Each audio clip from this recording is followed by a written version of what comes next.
The program includes references to eating This program disorders. includes references to eating disorders. Okay, let's keep that in mind.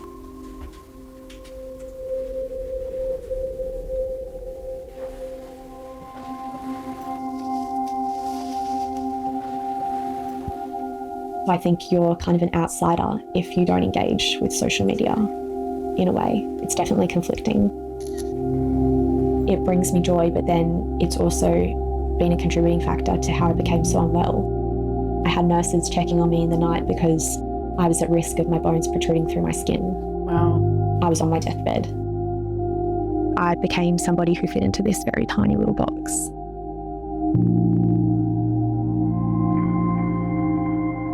This is Rihanna Jade Armand and Gavin Blythe, or is it this under the influence? I don't know if this is the name of the, I don't know who this is yet. Let's see.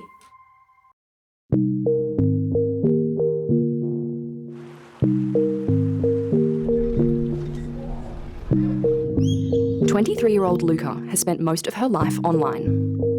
I first joined social media when I was 9 years old. 9 years old, that feels early. It was early. That's early. I had like this whole healthy eating account and would post photos of like my food. It was very obsessive.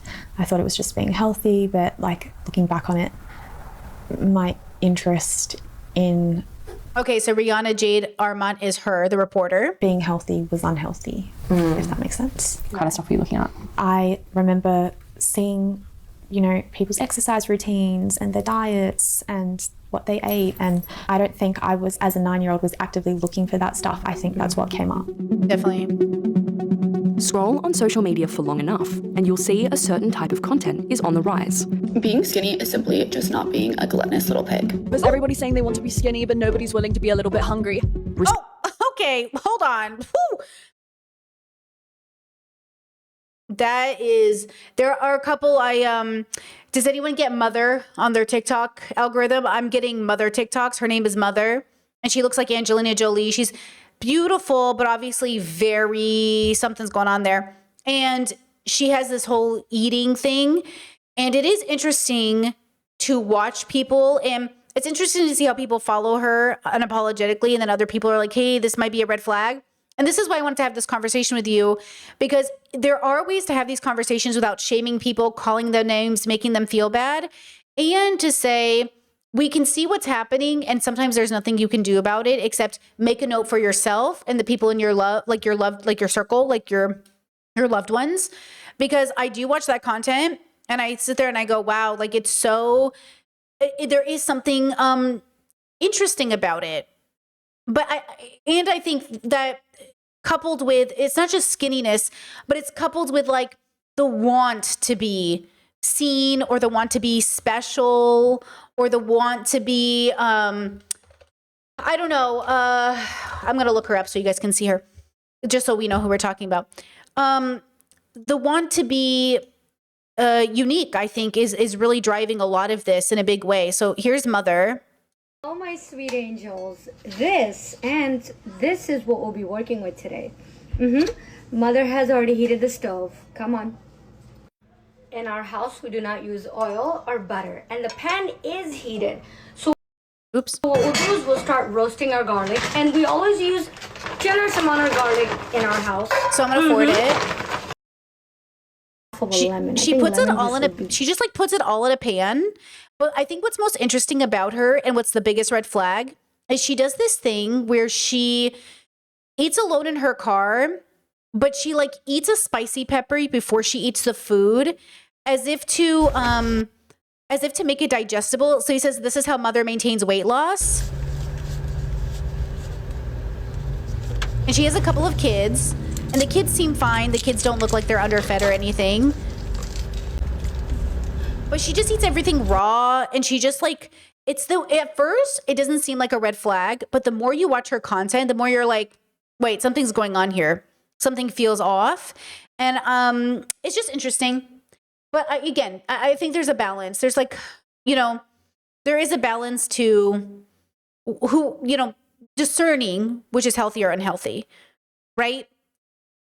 Restricted meals, routine workouts, ruthless words, Oh, you had a long day? So did everyone else at the gym right now. all in the name of self-improvement.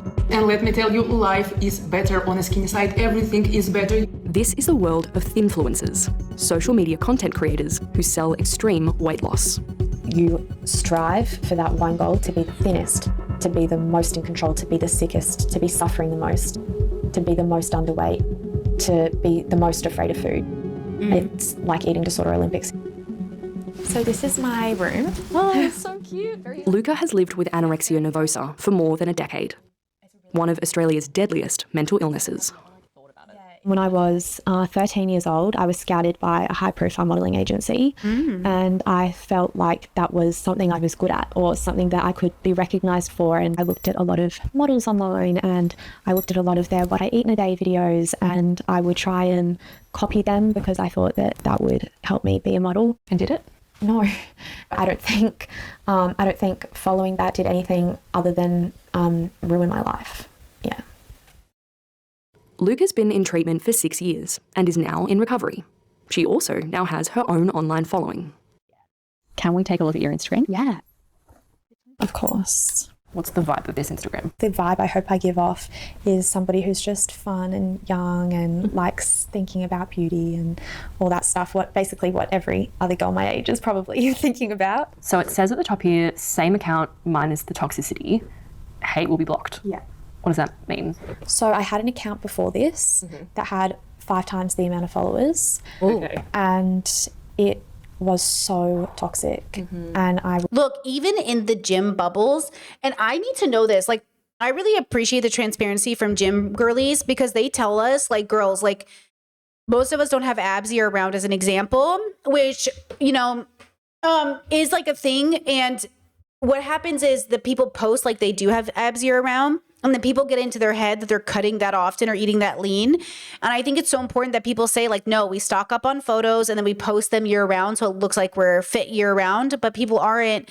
And I just think, like, people take photos at the best time of the day. They do cuts before they do it. They don't drink water for a day to get ready for a picture. Like, there's so much that goes into this. Like, look, I've been doing just very simple ab exercises every night, just like very simple ones, movement ones. I doing my splits, flexibility, stuff like that.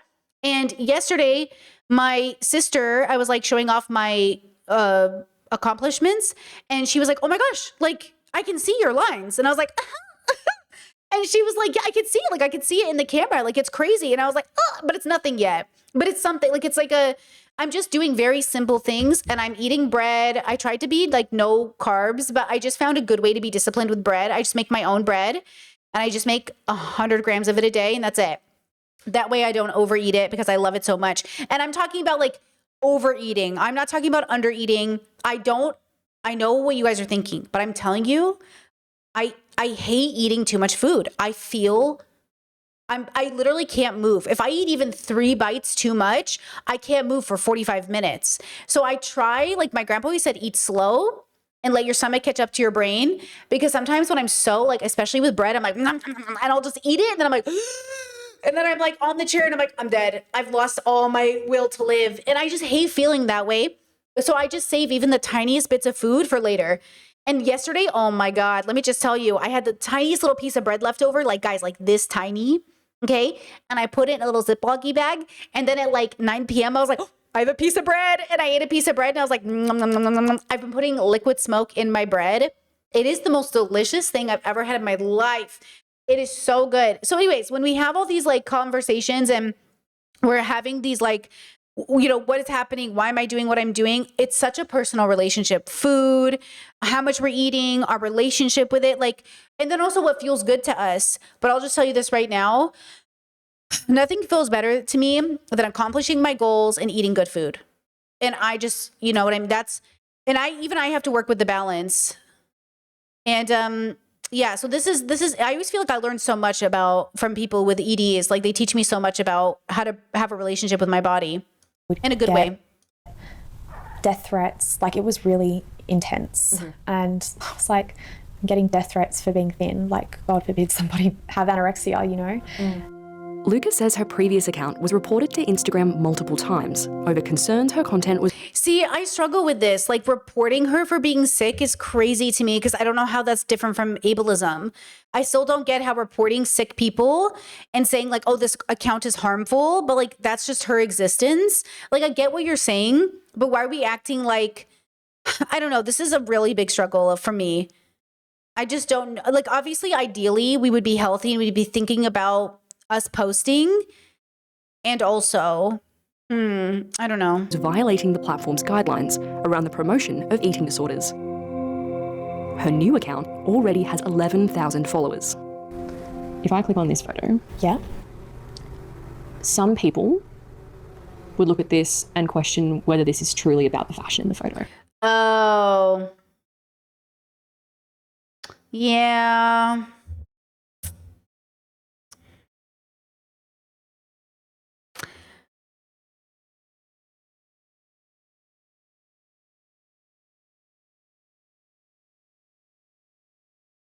I still stand by what I said.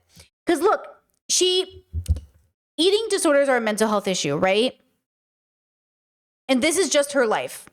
And if we're all allowed to be on the internet while mentally ill or struggling, I just don't think we're allowed to say she can't be on the internet. It is intense. It is a problem. She knows it's a problem. She's working on it. What more can I ask from her? What would you say to them? I would say it's not about the fashion, it's about my eyelashes. Yeah, so I think the dilemma here is like she might be in denial of it. I think, okay, we are also responsible for what we consume and how we consume it.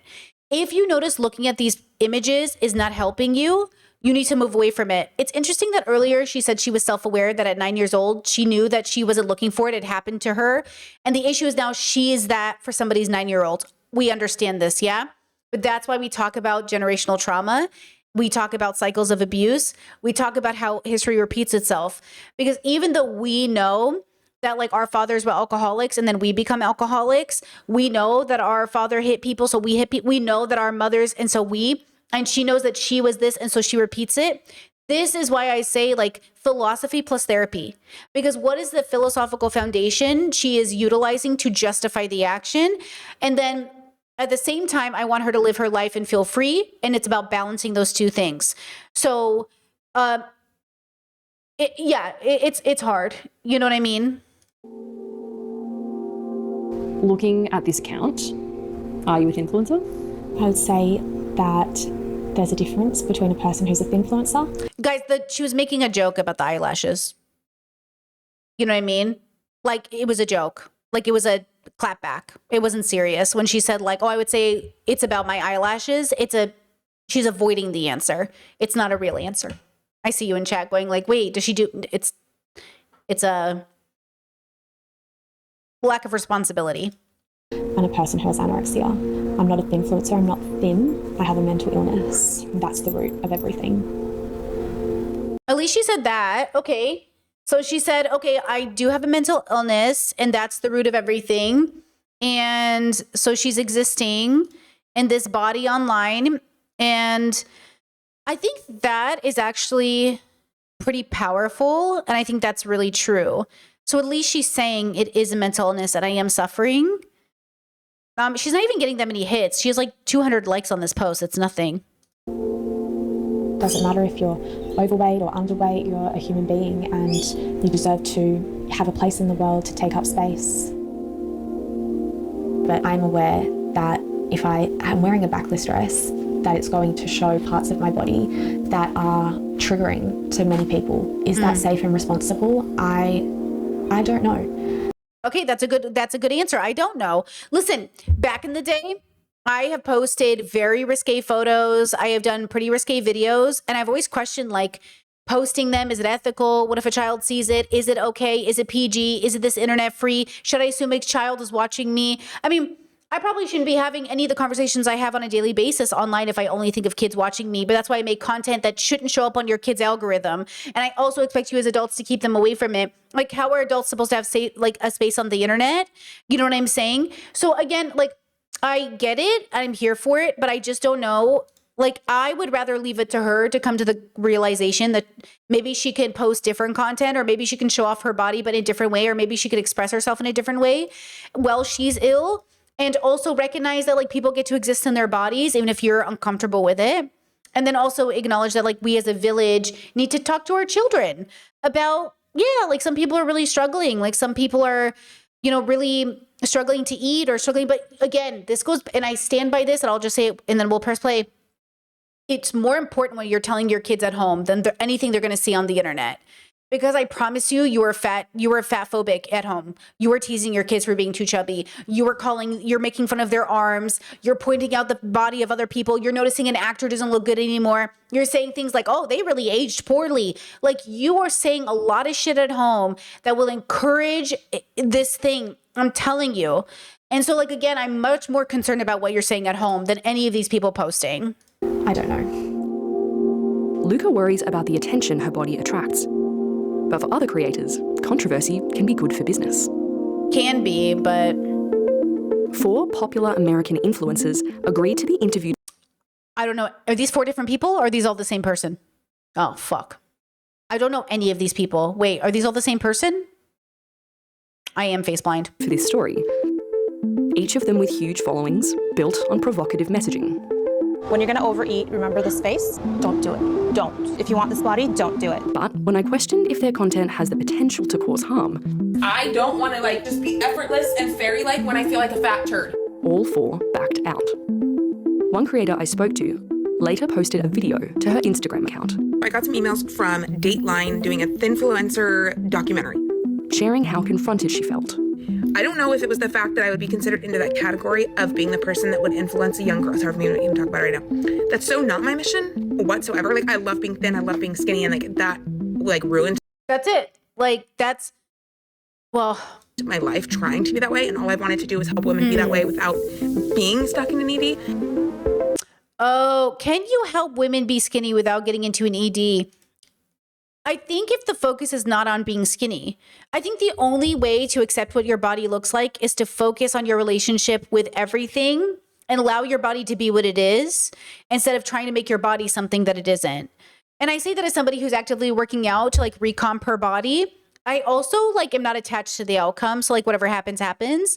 But ultimately, like yeah, I think it is a, I would take a philosophy route with this because you have the right to want to be skinny. You have the right to want to be bigger. You have the right to want to be anything you want to be. I just want to make sure it's for the right reason.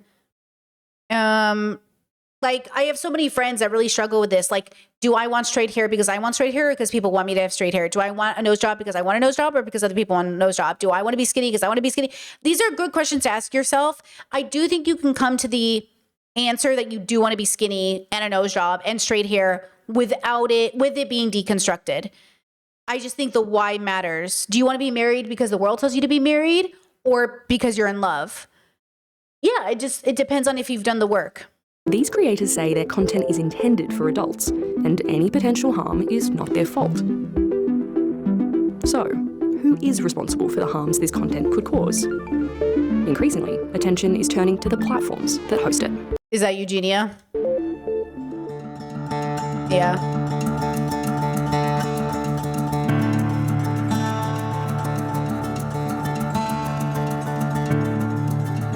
Here in the US, big tech is on trial. Families across the country are claiming social media companies expose their kids to harmful content, and they're still reeling from the consequences. So, I've come to California to meet one mother who's joined the fight. All right, San Jose. Let's see. She would play a different sport every season, and she would always excel at it, whatever sport it happened to be. You know, we did track here, we did tennis down there, we did basketball in the gym. So we used to come here all the time. Naveen's daughter was a competitive athlete in high school. But when COVID hit in the middle of track season, she was homebound. She was mostly just devastated that she wasn't going to be in shape when she got back to school. So she was only at this school about 6 months before she got sick. During lockdown, Naveen's daughter, who we're not naming for her privacy, started spending more time on social media. She was looking to stay fit and get a makeover before returning to school. It's the story of every single teenage movie ever. So she set out to do it the way kids in the 21st century do it. You know, they use social media. And what kind of stuff was she actually searching for? What was she typing in? Healthy meals. And then those very quickly spiraled out of control. At the time, it's really hard because you never know what's going to do it. I can't tell you how much I do this myself. Healthy vegan meals with protein, vegan meals for weight loss, vegan meals for trimming, vegan meals for lean, muscle, like how to have good meals for like, okay, good muscle building, blah, blah, blah. Like I Google this too all the time. It just didn't turn into an eating disorder, but that's because I'm older. I have a philosophical foundation. And I'm also like, if I notice myself having any intrusive thoughts about like, I wish I was thin, I just stop looking at those photos because I know what it is, but I know what it is because I'm old and I'm well read. These kids don't know. That's why I'm saying we have to give them the tools to understand what the problem is. And as parents, we have to promote body diversity. We have to promote a good relationship with food. We have to, if your kids are picky eaters, give them the food they want to eat. That's what I'm saying. Like, don't deny your kids food because they want a specific food. If all your kid eats French fries, let them eat fucking French fries. Like stop, like, you know, because what you're gonna have is a kid who, you know, you're not really understanding, and then they're gonna go to the internet to figure it out, and then who knows where that's gonna lead them. So I think there can be, and this is where conservatives really fuck up, because they'll be like, well, what's wrong with being healthy? What's wrong with being skinny? Because they haven't deconstructed. It's like, look, eating disorders are also up in boys. And it's because of social media as well. And it's also the fat phobia they go home to. And it's also the way people talk. Conservatives are infamously fat phobic, right? So it's so connected. But like athletic bodies, like there's a lot of struggle here about eating disorders and staying in shape and being the most fit. And I think that's why we kind of, you remember that MMA fighter? I think that's what he was, MMA. He was eating like a pizza and they're like, how does it feel? He's like, fucking good. He's like, I'd rather have this than fucking be in shape. And it's like, it drives you crazy. I've watched so many bodybuilders cut for competition, and they say it's the hardest on their relationships. It's the hardest on their people. And I'm like, see, I would never do this. Nothing is worth it to me. I just wouldn't do it. But then I wonder when I look at these people, like, what is it for you that you are willing to put a strain on your relationship, put a strain on your diet? Like, what is the thing that you're accomplishing that this becomes worth it? That's why a lot of people say bodybuilders might have eating disorders, but I don't know. I'm not, I'm just a viewer of the bubble. The point is that I think this all goes back to philosophy and values, but let me say it like this. I wouldn't be able to do it, and it wouldn't be a self-harm. I am so many years clean of self-harm. My goal here is to stop self-harming. And if at any point I have intrusive thoughts about self-harming, even if that's punishing myself by not eating or, I don't know, running too much until it hurts, which I used to do when I was younger, I would like masochistically work out. I just tell myself no. Like, and I feel my feelings about it and I get frustrated about it. And I usually just like do something else. But the rule is like, I know what to do because I've done the work and I have the tools. So we need to give those tools to more people. Okay. I hope that's mentioned in this video. I'm kind of sick of these videos being just interviews with like sick people and not interviews with mental health professionals or people who can come in and give people real tools, including parents. So hopefully there's somebody here who shows up. She was 15 and searching for healthy meals, but was quickly served videos promoting extreme dieting. She'd click on one of those what I eat in a day videos, and the majority of them were like how to stay. I watch so many of those videos. I love what I eat in the day videos. Love them. What I eat in a day videos, love those videos. I also love watching them while I eat. I also love watching them and going like, couldn't be me, girl, couldn't be me. Because you know what I'm saying? But here's the thing. Count your calories in a healthy way, because you might be shocked at how much you're eating or not eating enough. And then 2, recognize that a healthy body gives you your dream body. You just don't know it. That's the thing is like you have to really get down to it has to be a logical thing, I think. Like, yes, it's emotional. I'm not speaking on the mental health perspective, but I mean like for a lot of our brains, I'm just convinced that if people really understood, it'd be different. But then here's the thing. If you're so gone in the illness that you're not going to hear it, then who am I to keep these people hidden from the world? You know what I'm saying? If you're so lost in your illness and you're kind of like, you know, who am I to take this away from you? You know what I'm saying? That's why I don't have a problem people being on social media, because I'm like, they're already in it and they're not getting, so you have to keep people from getting there, but you can't take this away from them. What if it's their last like reason for existing or their last hope? That's kind of like clean needles and you know how drug havens are like the safe exchange areas in LA? People hate that shit. But like, you're talking about people in active addiction who like, we need to get them safe needles. We need to give them safe care. Yes, ideally we wouldn't be in addiction, but like it's bigger than you think it is. Yeah, harm reduction. Yeah, like a harm reduction. Like I want it to be a harm reduction. I want it to be like, we have to understand that like, we can't just say, hey, don't be addicted. Hey, don't be ED. Like, you can't just tell people not to be addicted. It's a huge process. That's the conservative idea. Well, if you wanted to be, you wouldn't be. Well, if you want to be sober, you would be sober. It's like, no, come on. Under 500 calories a day. Whoa, now. And the majority of them were like how to stay under 500 calories a day. I've never seen those ones. Okay, for the record, none of the what I eat in the days were ever under 500. All of them were about 16 to 2,300 calories a day to 4,000 calories a day, depending on, I've never seen those ones ever. So my algorithm did not feed that to me. Eat a cup of yogurt and an apple. Before long, she developed a severe eating disorder that began to consume their home life. It was just this ongoing game of cat and mouse with her. There was one particular time we were actually sitting just like you and I are sitting here, and I had given her food, and I was sitting here watching her eat. I mean, the food was disappearing off the plate, but I couldn't see her eat at all. How was she doing it? Her sleeve had all of her scrambled eggs in it. Naveen felt she could no longer keep her daughter safe at home, and so she was admitted to hospital. Wow. The years of treatment took their toll. It destroyed our relationship. I mean, it bombed it to smithereens. And there was, for so many years, I wasn't just dealing with her illness and trying to keep her alive. I was grieving this relationship that I lost with my child because I didn't know if I was ever going to get it back. After years of watching her daughter's illness worsen, Naveen believes social media only accelerated her downward spiral. She's now asking questions of the companies behind the content. Why would you show a child that? They put warning labels on porn, on alcohol ads, on cigarette ads. So why not this? Why show them something that can kill them? Is that why you're suing them? Yes, because they. Okay, so chat's saying she forcibly hospitalized her and the child was kept away from her friends and family. That's so scary. Yes. Okay, so first, I cannot blame this mother with the resources she has to make a better decision that I know of, because I think a lot of parents don't have the resources. And maybe there could have been something better that we could have done here. I don't know, right? Because we don't know. And I'm devastated for everything all around. I'm assuming the daughter has died. They're talking about her in past tense, so I assume she's no longer with us. We'll see. But, or maybe she's just in the hospital, but it sounds like she's passed away. The thing is, and whether we like it or not, there is a point in your life where you can do nothing for certain people, because that's how disease works. That's how illness works.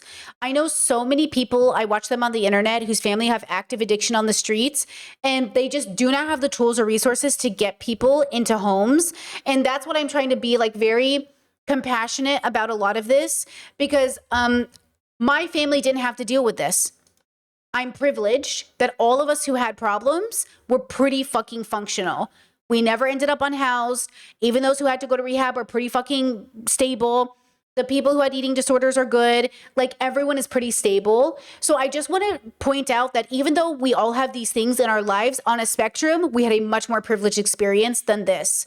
I couldn't even imagine like the food up the sleeve or back and forths or a family feeling a need to hospitalize. Like, there's just so much about this that's so nuanced. So I understand. I do. And I actually think like the dilemma is like, again, it always goes back to philosophy for me. And we live in a society right now, especially under capitalism and white supremacy and hierarchical thinking and wanting to be the most beautiful and all of these things. It takes a lot of work to deconstruct this stuff. It just takes so much work. And look, even the most like progressive, not that's not the people who say they're the most progressive are on the line making fun of fat people, making fun of using slurs at people. Like it's everyone's fucked up. So of course everyone's going to be fucked up. We're all fucked up.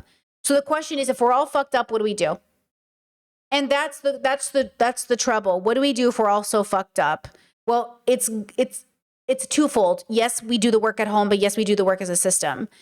Now we keep shouting from the rooftops that, like, you know, away from this hierarchical thinking of trying to be the most beautiful or trying to be the most aesthetically pleasing or trying to be the most. So it's hard. It's hard. But that's why I have a rule in my family and with my friends. Like, if anyone's going to be hospitalized, we better get them the best care possible, even if it puts us into a lot of debt, and or no hospitalization, because hospitalization is so scary. But if let's say she didn't and she killed herself, they would have been like, why didn't you hospitalize her? Then if she hospitalizes and or kills herself, it's like, okay, why did you hospitalize her? Like, imagine being in that situation as a parent and you don't know what to do, and you live in a society that has no resources, that doesn't have the right kind of resources, you know?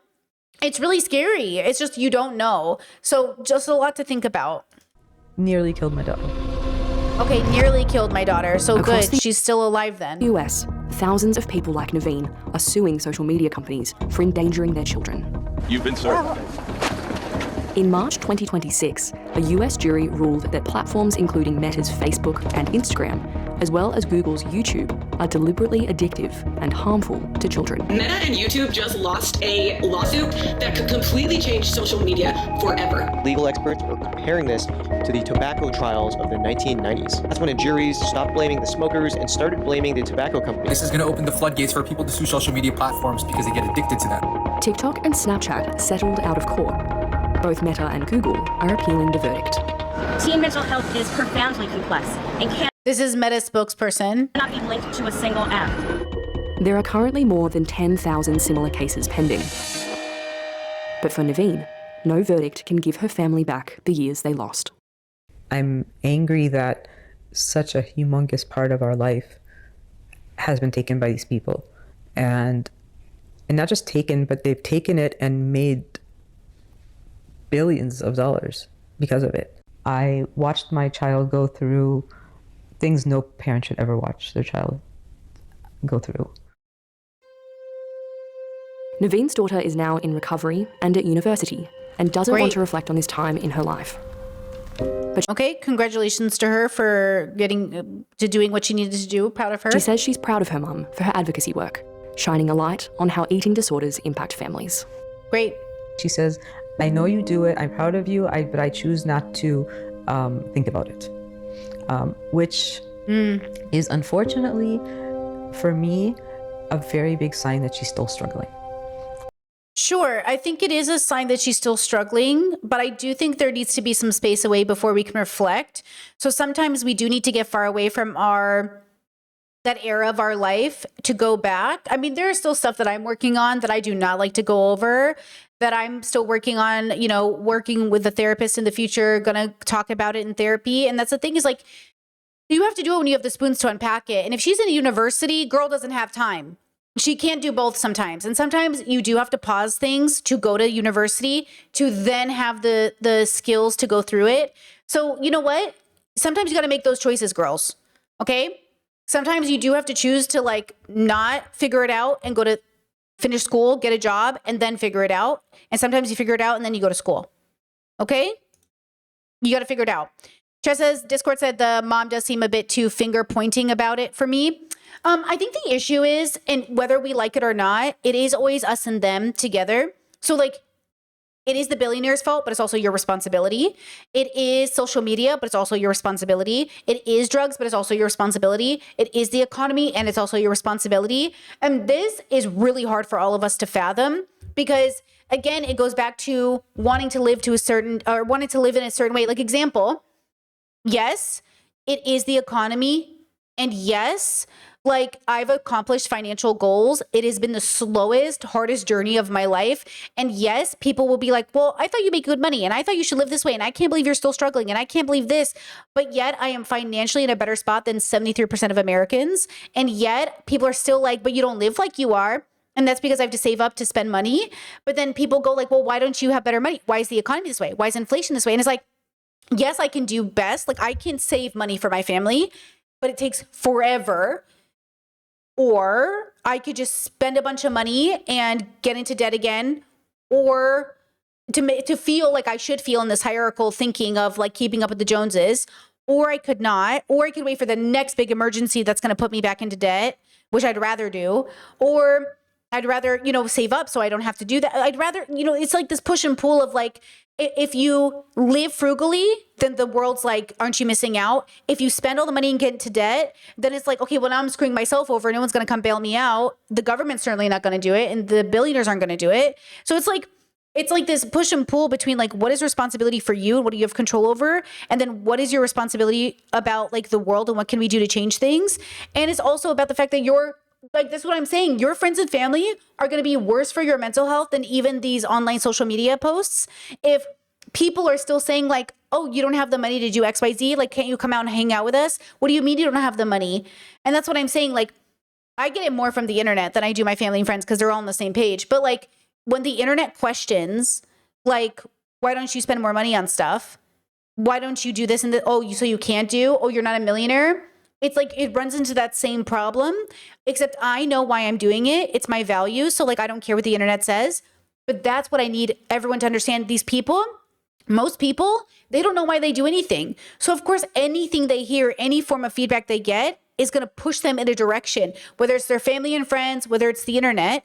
And that's why people have to hang out with like-minded people. So I mostly watch like Fire Movement or ethical millionaires or leftist economic people, because I'm like, okay, they're more aligned with me than these capitalist MLMs, sell everybody a course guys, right? Same with food. I watch gym bros and gym girlies who are aware of eating disorders, who are aware of the mental toll, who do promote healthy eating, but also say, it's a nuanced subject. I try to avoid all the anorexic girls if I can. God bless them. I try to avoid all the people with obviously binge eating problems. I try to avoid all the mukbang stuff because I think it's like a little bit. I try to avoid. I know I joke that I'd be a mukbanger. That's a joke though. It's not healthy, girls. So like, I try to avoid all of this stuff. There are a pocket of the internet that is healthier when it comes to money, fitness, relationship stuff, clothing stuff, all of it. But you got to find it and you have to want it. And that's the problem. Okay. So the problem is like, how do I find the bubble that's going to feed me the thing I need versus the thing that's going to make my mental health spiral? And that includes philosophers. Oh my God, how many TikTok philosophers am I going to see that make me go like, this is so bad for people's mental health, bro. And it's like all connected to red pill. It's all connected to, so yeah, it's really hard to be a good person. It's even harder to be a healthier one in a very unhealthy world, but it's all of us together. So you know what I'm saying? I feel like I monologued too long. Discourse said, it's hard when your friends know you have money too, but your goals are different. Then they act like I'm just a bad friend for not wanting to go out every weekend. Sorry guys, Sorry guys, I'm trying to get drunk in Japan someday, not at the club. Stop! That we've seen 20 times. Literally, it's like, well, I want to do this different. Like I just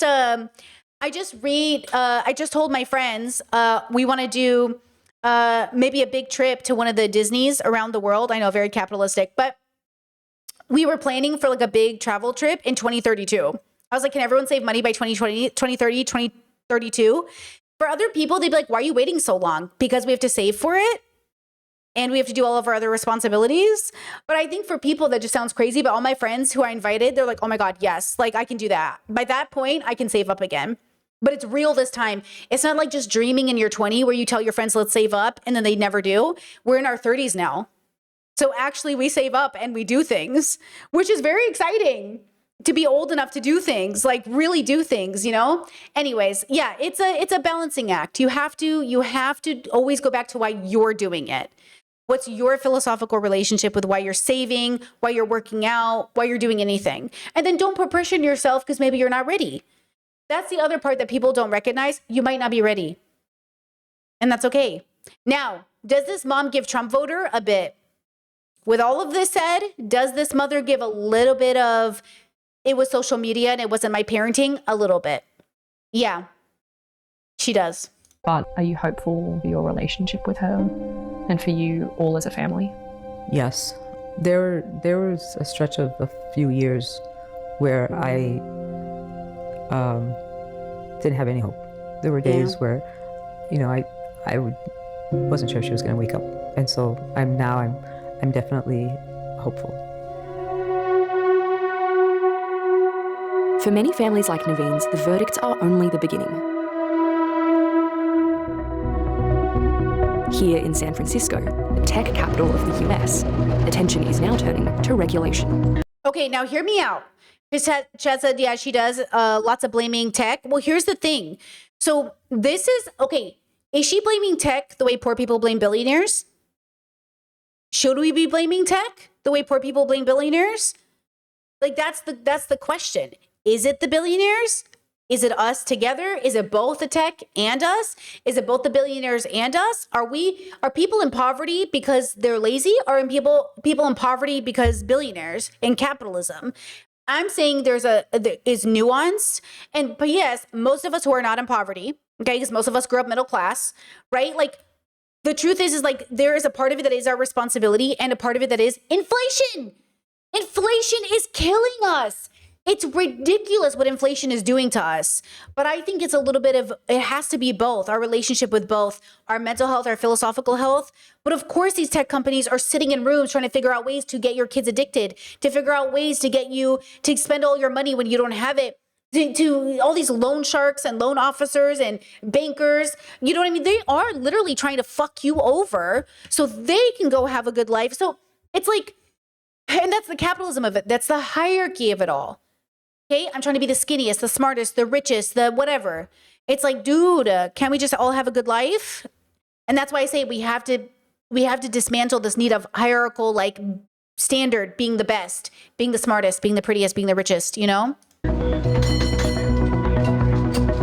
But deciding how platforms should police content online becomes murky very. And of course, we always talk about blame on this channel. We never want to blame. We want to say who's responsible. All of us are responsible. So maybe this goes back to Ariana being pictured or being on stage, or this girl posting photos. Are they responsible for wearing clothes that don't show off their body? Maybe. But then do fat people need to be covered up, and should they not wear bikinis? It depends on why you do everything. Everything comes back to why.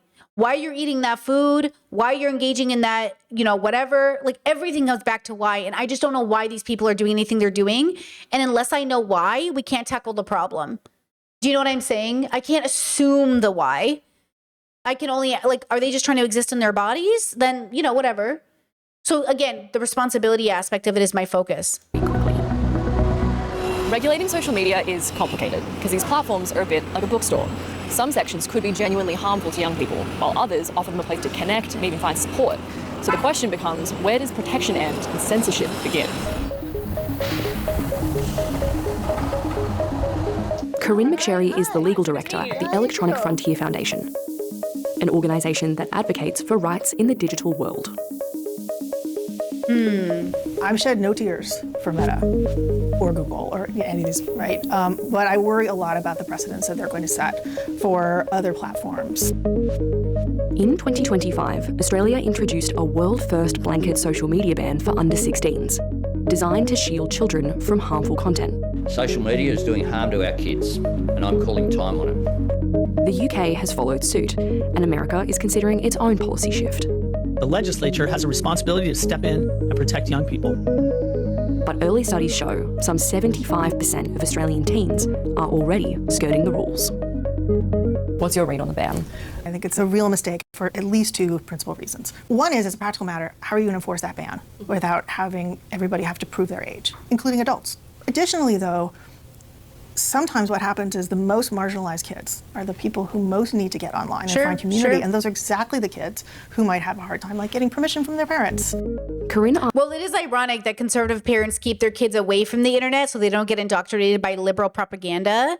And it's interesting that in order to save our kids, we're keeping them off the internet. And so it does end up sounding more conservative down the line. And yet, in an ideal world where everybody was healthy, the kids would have a safe space on the internet to go to where grown-up streamers weren't sending them porn.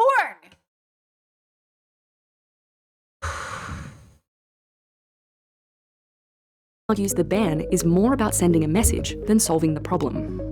Kids are smart. They're going to get around it. They're going to use the VPNs. They're going to get around this ban. And it doesn't matter whether it works, and it doesn't matter if it hurts anybody. As long as you say, I'm protecting children, their default is to say. See, this is Taylor Lorenz's position. Taylor Lorenz shares this position. Okay, well, I'm for children. I like children. Don't you like children? And then we vote for a thing, even though it doesn't make sense. Corinne worries the recent trials will only give big tech more power over what kids see online. I also want to protect the children. I want to protect children's right to access information. But what we're basically doing is saying, Facebook, Google, we would like you to decide what's harmful and then get rid of all of it. And that'll be up to you. It won't be up to families, won't be up to parents or kids themselves. It'll just be up. It's sort of ironic. We are just like, big tech, please decide for us what we should see and what we shouldn't see. One thing you could really do that would protect everybody is have real privacy protections. They're collecting a lot of information about you, and then they use that to target you. Exactly. Like, it would be much better if these companies didn't sit in boardrooms every day trying to figure out how to target. Like, one thing I've really gotten frustrated by, if I watch a creator and they start doing TikTok shop, I will block them. I just feel like it's just like, are you making content because you believe in the resources, or are you just trying to make money? And I think this is like really important. Nobody is forcing you to be a creative, right? And like, if your whole personality is being a TikTok shopper, like, I'm sick of it, because how much, like, that's just capitalism of it all, right? And so even like the most, like, I'll get like progressive-y girlies, and then all of a sudden, and I don't even know if the product is good, I can't trust you. I barely trust anybody online to tell me to buy something anymore, because everyone feels like they're just taking sponsorships to get paid. And now I can't trust anything you say, so I never bother. But like, it makes me think less of people a bit, like trusting them, because I'm just like, but do you like this product? And that's why I really struggle. And that's why I never have sponsorships. Because I'm like, but is this a good product? Is it worth people's money? Do they need this? Like, is it something I would recommend? You know, it's very frustrating. But all of this to say, like, again, are you on the side of the internet that's like selling you something? Are you on the side of the internet that's helping you grow? Are you on the side of the internet that's like, this is just a special interest of mine and I really like it and I want to share? You got to figure out like, what is actually your thing, right? Chad says, I got to go to Reddit threads like 15 years ago. Are you talking about like what to buy? I do go to Reddit to figure out if people like certain products, because I feel like those people have a lot of opinions about what to buy, and it's usually really good. Well, maybe we could make it a little harder to target people. She believes platforms should do more to protect users from harmful content they didn't ask to see. It's not just that someone went searching. Something went searching for them. And, you know, that doesn't happen by accident.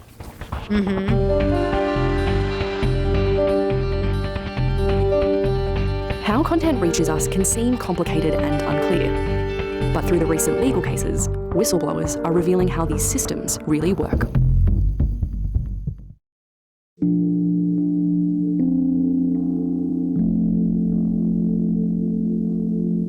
Is this like a church? An old church? Oh. Church of the Internet. Church of the Internet. Okay, it's where all the history is stored. And the future, hopefully. The Internet Archive in San Francisco hosts a version of the Internet where information simply exists to be explored, shared, and accessed by anyone. Matt Motel spent years at Meta, analyzing the algorithms that influence what billions of people see on social media. So when you open Facebook or Instagram, you see a bunch of content, but that content is ordered in different ways for everybody. So my job was to figure out how to change that system so that the good stuff is at the top ahead of bad stuff. What is good stuff and bad stuff? That's the great question. Social media content exists on a continuum. At one end is content that's harmless. At the other is content that clearly violates platform guidelines.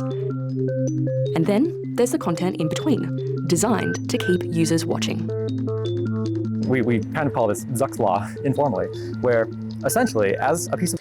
I just think if you're on anyone's Instagram page or TikTok though, and you are writing things like eat a burger, you're too skinny, I'm worried about you, you all deserve to be banned from the internet. Not literally, figuratively, emotionally.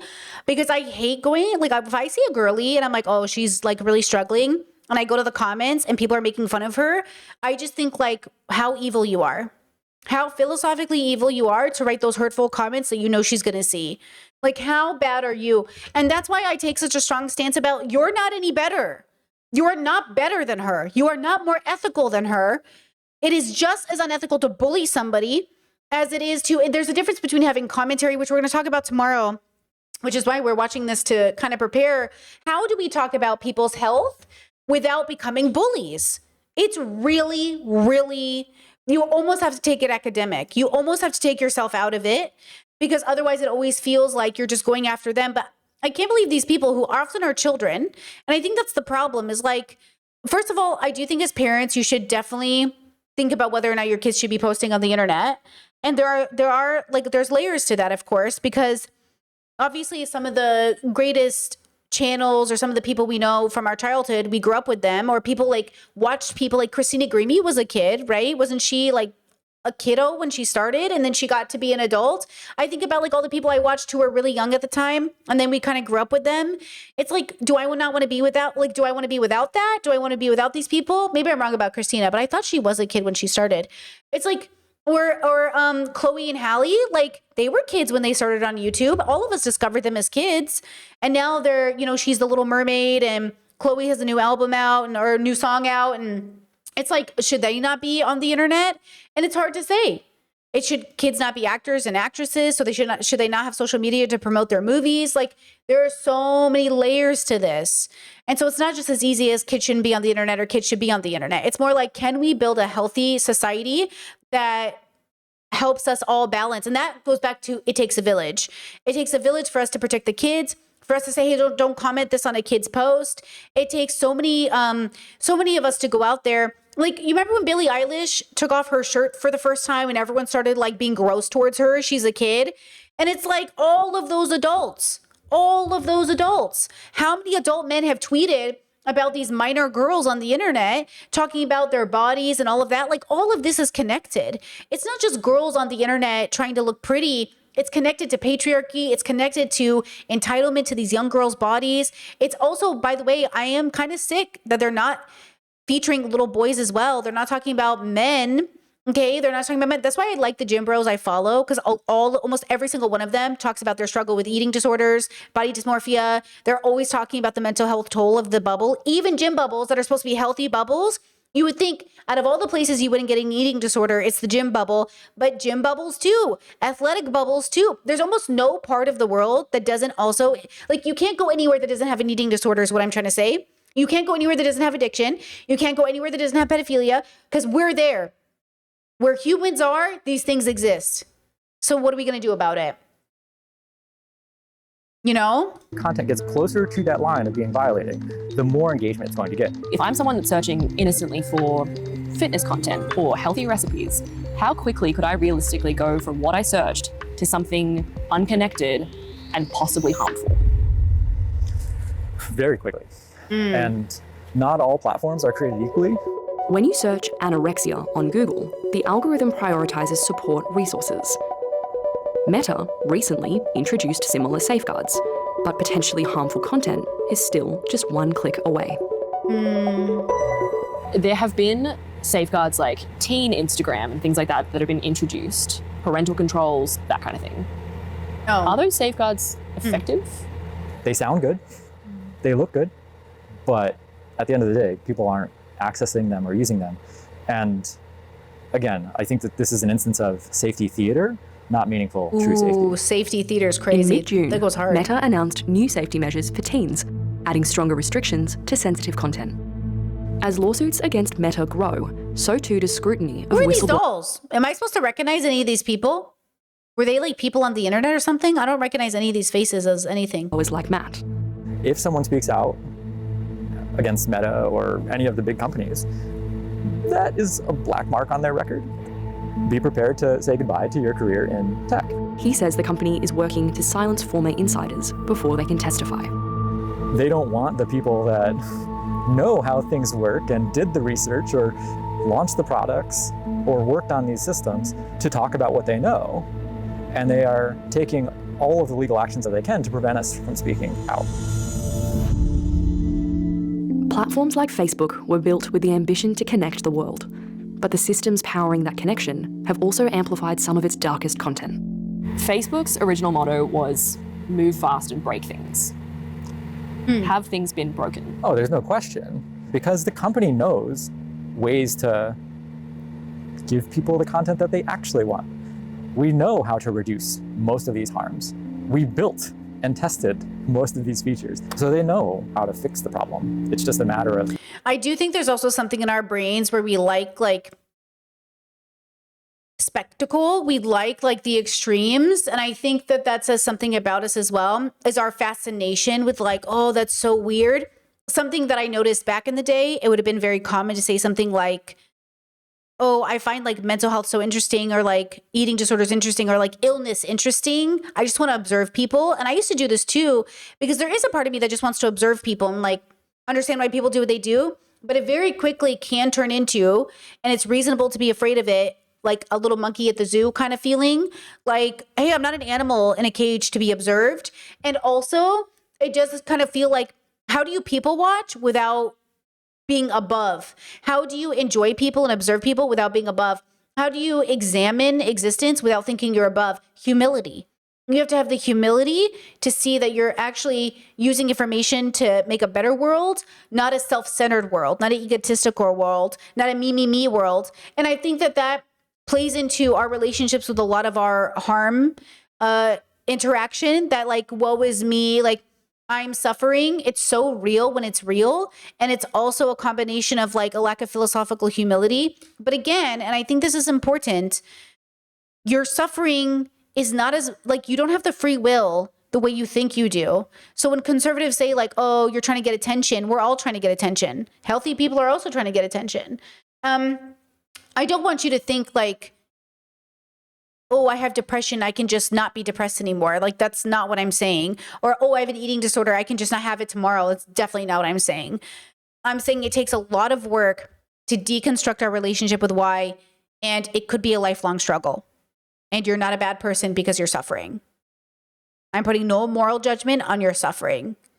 The reality is that it's hard. And our only goal in life, for me at least, is to suffer wisely.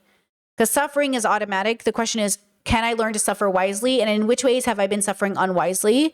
And that takes a lot of introspection, a lot of work. So, take your time, take a deep breath, right? Jess, that's true. And do you think that also parts of parents educating kids potentially seeing or running into this content? Like, are we, let's see, is that for me? Do you think it's also part of parents educating kids potentially seeing? I mean, a huge part of it is going to be parenting. But also, and forgive me, our parents are just as susceptible to social media as the kids. What good is the parents' interaction in any of this if our parents are also being radicalized by QAnon? Like, what good is our parents who are being radicalized by the Trump administration? What good are they gonna fucking do? Like, that's the irony, is like adults are just as susceptible as the children. So it's like, we're all fucked. This audacity of being like, it's the kids, it's the everybody, Yeah, Chet said the observing people thing.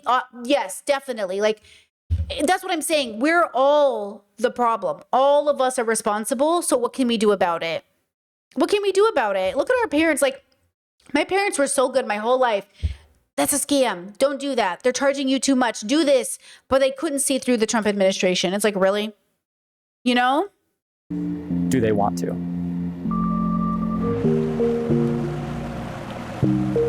On social media, images of extremely thin bodies are reaching millions of young people. And around the world, families are grappling with the consequences. And we're on our phones all day, right? Yeah. So it's nice just to have a break. Yeah. Luca's recovery is ongoing, but the content she says fueled her eating disorder is still everywhere. Yo, I love some broccoli though. Online. Oh gosh, your feeds are just flooded with this stuff, right? Whether it's fasting, whether it's, eating 8 small meals a day, whether it's eating this many grams of protein, or... I think the dilemma is like everything that could be an eating disorder could not be an eating disorder. Everything that could look like an... I mean, remember our chat brought up the DARE program? I remember our parents thinking like, if you just smoked weed, you were an addict. It's like, you need to relax. Not everyone who counts protein has an eating disorder, and not everyone who counts calories has an eating disorder, and not everyone who smokes weed has an eating or has an addiction. And that's the problem. It's not. It's maybe. And the question is, do you? And so we need to be introspective. And we're not going to solve this problem. That's what I'm saying. No one's going to solve this problem if anything you do is this is that. It has to be, what's the data? Hey, are you suffering? What's going on? You know, and again, like,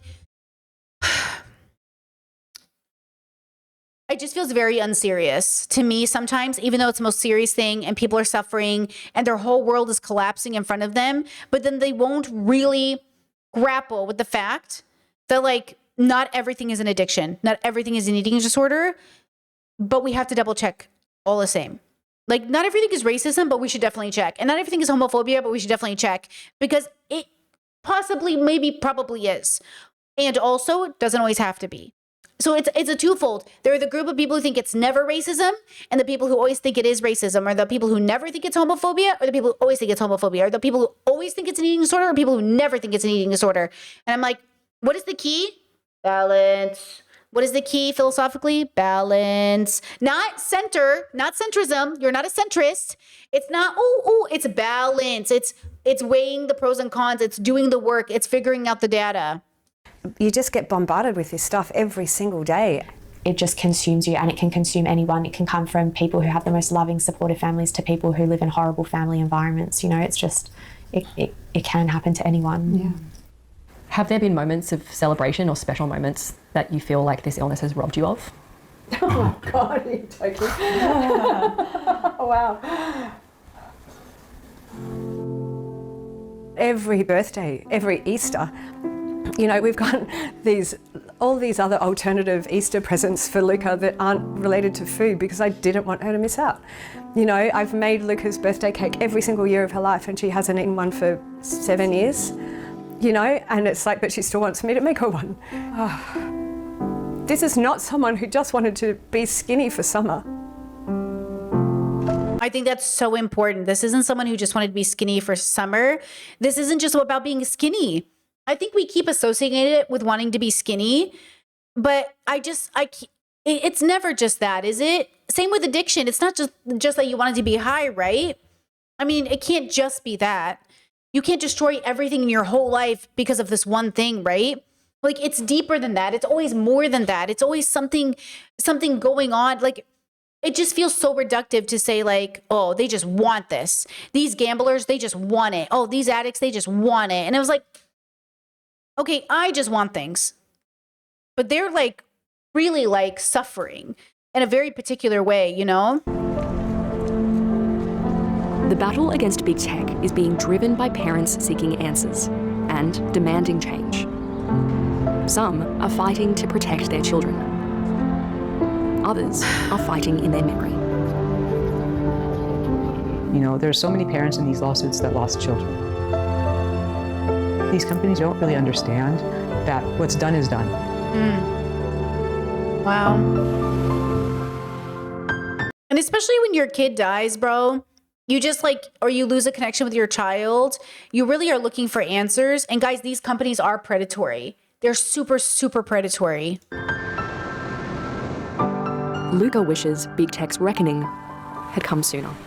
4 weeks and 4 days ago, I was filling out an end of life form with my family, because if I don't recover, I'll die.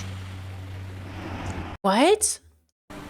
4 weeks and 4 days ago, I was filling out an end of life form with my family. Oh, filling out an end of life form.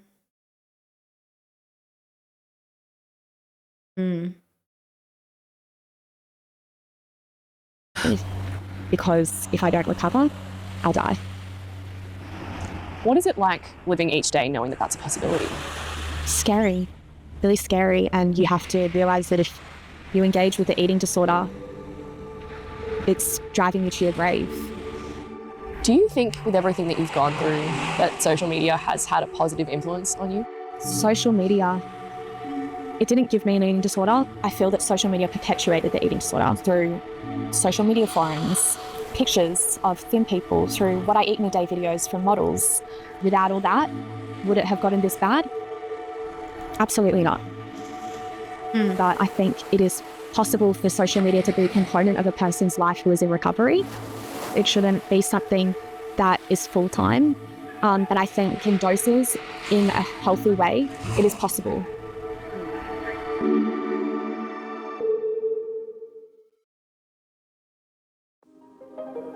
Dateline contacted Meta and TikTok with questions regarding the issues raised in this program.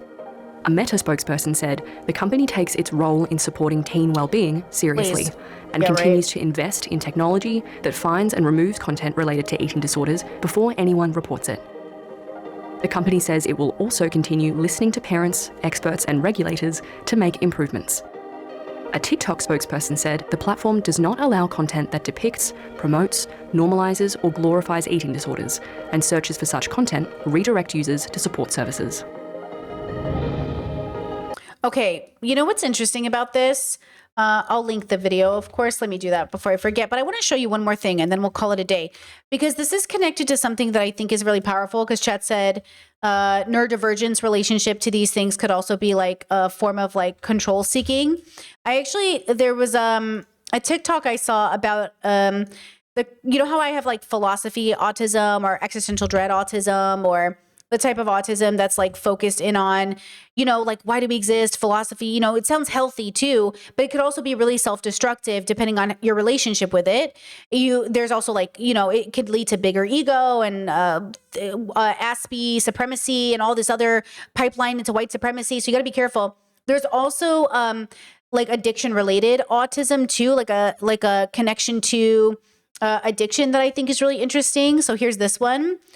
That I really appreciated her putting this out, because I just think, like, talk about representation. Look at this. I have the substance abuse type of autism, not the good at math and into trains type of autism, although I do love planes and also pills.